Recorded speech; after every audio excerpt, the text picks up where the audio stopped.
Hola, somos el equipo número 4 y vamos a hablarles del video de los sindicatos, pero para poder comenzar con la entrevista tenemos que tener en claro que es un sindicato, el cual es una asociación de trabajadores y patrones de los cuales se encargan de mejorar y defender los intereses que tenga pues dicha asociación. Hay que tener también en cuenta que son 5, o sea, el sindicato se divide en 5, que pueden ser gremiales. Los gremiales son los trabajadores que cuentan con una misma profesión. Los de empresa, que son los trabajadores que laboran en una misma empresa. También están los de industria, que estos son los trabajadores que están en la misma rama industrial. También están los nacionales de industria, que estos son los trabajadores que tienen, o sea, que están en la misma rama industrial, pero están en 2 o más entidades federativas. Y los de oficio, que son los que es de varias profesiones, y hay que tener en cuenta que estos de oficio solamente pueden ser trabajadores que sean, o sea, tienen que ser menor de 20 de una misma profesión. Maestro de profesión.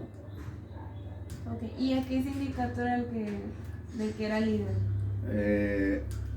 Estuve integrando el organigrama de representación del Sindicato Nacional de Trabajadores de la Educación. Okay. ¿Y cuáles son los beneficios de estar en ese sindicato para los trabajadores? Bueno, la principal causa o motivo de un sindicato es defender los derechos laborales de los trabajadores.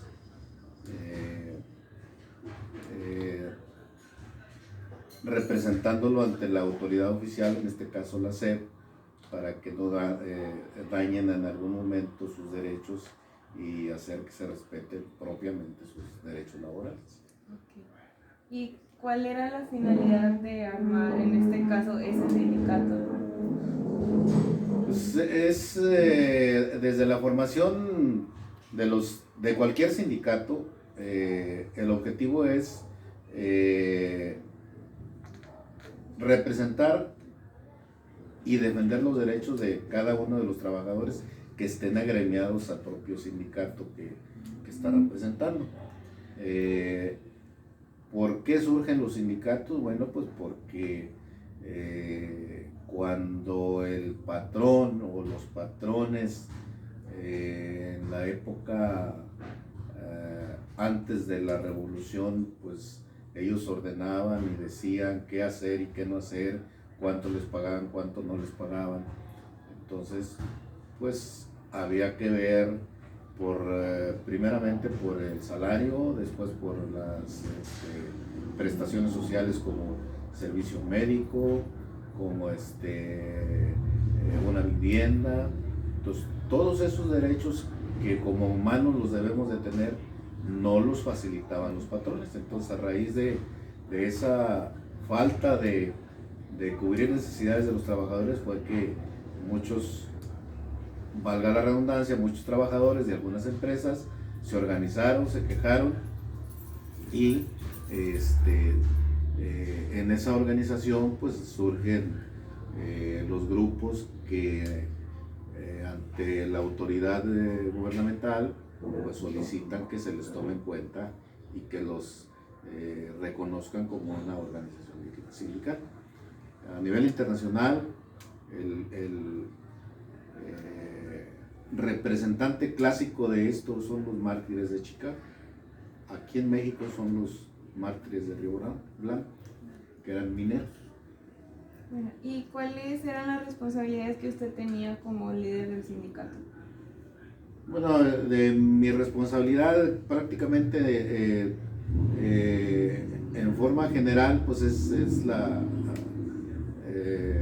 representación de los trabajadores ante la instancia patronal, en este caso el gobierno, pero más dentro de los derechos que te hablaba ahorita, que es la cuestión de la vivienda, pues la mayor parte estuve defendiendo ese derecho por los cauces que tiene el propio gobierno, en concreto a través del ISSSTE y del FOBISSSTE, pues siempre estuvimos involucrados en la promoción y en la búsqueda de ese satisfactor que era la vivienda, que en este caso gestionamos ante el ISSSTE y ante el PROVISSSTE para que se les otorguen créditos a los trabajadores que necesitan su vivienda. ¿Y cuáles fueron las 3 cosas que lograron dentro de la empresa con la intervención del sindicato? Bueno, en este caso no es empresa, es el patrón, Sí. el patrón que es el propio gobierno. Pues se logró en el ramo de la vivienda, se logró primeramente que se le permitiera al trabajador definir dónde comprar su vivienda y si quería una vivienda nueva o una vivienda usada, pues era determinación del propio trabajador, porque antes de esto, antes de que yo representara la gestoría, lo clásico era que se le ofrecía al trabajador: mira, aquí hay estas viviendas, ¿cuál quieres de ahí? Entonces, a partir de la permanencia que yo tuve en la gestoría, se modificó ese criterio y se le permite al trabajador decir: pues yo no quiero esta casa, o no me interesa a mí esta casa, a mí me interesa comprarle al vecino, a mí me interesa comprarle a fulano de tal, porque esa es la casa que me conviene. Entonces ya no hay una restricción. Entonces ese es uno de los principales logros. Y otro es pues que los montos de crédito se elevaron de una manera sustancial que le permitiera a los trabajadores, prácticamente a todos, cumplir con el objetivo de comprar una casa, pues si no digna como el eslogan lo maneja, sí una casa de mejores condiciones de las que se ofrecían anteriormente. ¿Qué es lo más importante que debe saber alguien a punto de meterse a un sindicato, o sea, de un nuevo ingreso? Un nuevo ingreso, Sí. pues debe conocer primero sus derechos, ¿sí? Y estar consciente de que en la organización sindical se le van a defender sus derechos. No se le va a defender de otra cosa que no le corresponda por mandato de ley, sino solamente lo que la ley estipula a lo que tiene derecho, y las obligaciones ya se las va a exigir el patrón. Entonces, cuando incumple obligaciones con su patrón, pues definitivamente pues no hay sindicato que pueda abogar, a menos que por la falta cometida en sus obligaciones pues tenga alguna causa justificable y que el patrón no se la quiera reconocer. Entonces ahí sí la negociación de la dirigencia y sus representantes sindicales pues entran y lo definen con justa razón, sobre todo cuando hay casos de enfermedad. Ahí lo clásico y lo lógico es que el que esté enfermo pues no va a ir a trabajar. Entonces a veces el patrón no reconoce eso y quiere sancionarlo, y entonces cuando interviene pues ya la labor de sus representantes sindicales. Sí. ¿Manejaban contrato colectivo? Sí, el contrato colectivo, ya es un contrato que viene prácticamente, ya está estipulado desde que se originó el Sindicato Nacional. No se maneja un contrato colectivo por estado, o sea, es un contrato colectivo a nivel nacional que ya se firmó desde hace muchísimos años, como desde el 78 años. ¿Y dentro del tiempo que ha experimentado alguna huelga? No ha habido huelgas, porque el sindicato de maestros está estructurado de tal manera que todas las negociaciones se vienen de la dirigencia nacional hacia abajo. Entonces los acuerdos tomados allá son trasladados hacia los estados y esos acuerdos ya no se rompen. Y al trabajador le explican los derechos y prestaciones a las que tiene derecho según el contrato colectivo. Sí, sí, en cada escuela o en cada zona escolar, en el caso de primarias, jardines, en el caso de secundarias, en cada escuela, en el caso de los bachilleratos también en cada escuela, cada un determinado tiempo se cambia un dirigente en esos espacios, es cada 2 años.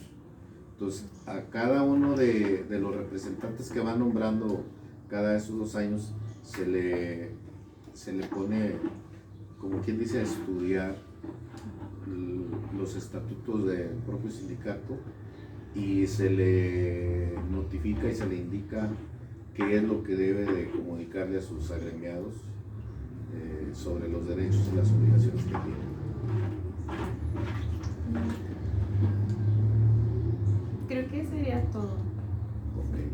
Porque luego es otra, cómo organizan a tanta gente que cada vez tiene menos vínculos permanentes con una empresa para que no los exploten o no abusen de ellos. Bueno, en el caso del CENTE, lo que te comentaba ahorita, en cada escuela o en cada zona escolar, en el nivel básico, la educación se maneja por niveles, está estructurada por niveles para efectos de obligaciones y también para efectos de lucha sindical. El nivel básico se divide en nivel preescolar, primaria y secundaria. Entonces, la estructura sindical se compone, en el caso de primarias y preescolar, se compone por zonas, es decir, varias escuelas forman una zona. Entonces, esas varias escuelas nombran a una dirigencia y a través de esa dirigencia es que se hacen las organizaciones. Luego, cada una de esas dirigencias de cada zona escolar se integran en una por municipio y el municipio tiene una dirigencia única que es la que distribuye y difunde la información que hay que hacerle llegar a cada uno de los trabajadores. Y por supuesto que cada uno de los municipios pues tiene un lugar de información que es la dirigencia estatal, y a su vez las dirigencias estatales pues tienen su base de información pues en el Comité Nacional, que es en la Ciudad de México. Sí, por eso está así, sí está muy bien estructurado el sindicato. Entonces, creo que sea todo y muchas gracias por su tiempo. Dale, de nada, estamos a tus órdenes. Gracias. ¿Listo? Como conclusión, es importante que nosotros sepamos todo lo que conlleva ser parte de un sindicato y todos sus beneficios. Según estudios recientes, se dice que nosotros, nuestra generación, la generación Z y los millennials, en todo el plazo de su vida vamos a estar en aproximadamente 15 empresas. Esto es un número muy grande a diferencia de nuestros antepasados, nuestros padres, en el que pasaban a lo mucho en 4 empresas durante toda su vida. Tomando en cuenta estos números, es muy probable que en la estancia de alguna de estas empresas nuestros intereses, nuestros derechos no se estén viendo respetados y de alguna manera están siendo dañados. Entonces, como es importante recalcar que necesitamos saber todo acerca de los sindicatos.